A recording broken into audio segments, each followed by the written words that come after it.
welcome back to VA Wonder. My name is Liesel, your virtual assistant and Canva enthusiast. And today I'm super excited to show you a new feature in Canva. And the copy style tool for images. Yep, that's right. You can now copy the style of one image and apply it to another, helping you keep your branding ultra consistent and save loads of time. If you're a small business owner, entrepreneur, or creative who use Canva for your visuals, you're going to love this one. Let's dive in. So first, what is the copy style tool? Well, you may already know the little paintbrush icon in Canva that lets you copy text formatting. And now Canva's extended that to graphics too.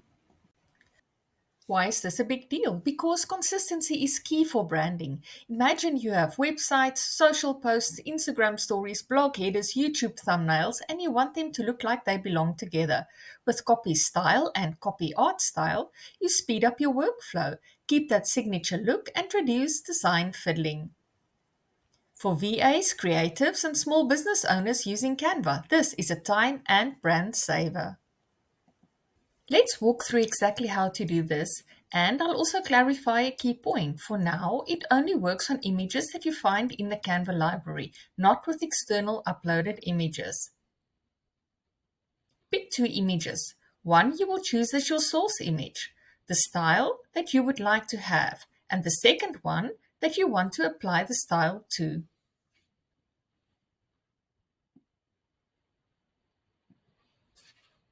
Now, click on your source image to select. Choose Copy Art Style.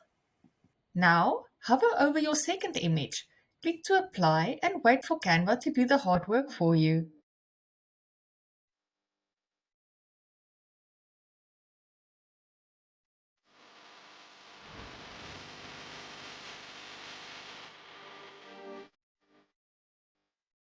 So that's the new copy art style tool for images in Canva, a time-saving, branding boosting feature. If you use it consistently, you'll get visuals that look polished, cohesive, and instantly recognizable. If you enjoyed this tutorial, please like, subscribe, tap that notification bell so that you don't miss out on any future Canva tips, and comment below. I would love to know for what you will use this feature. Thank you for watching and see you next time. Bye bye.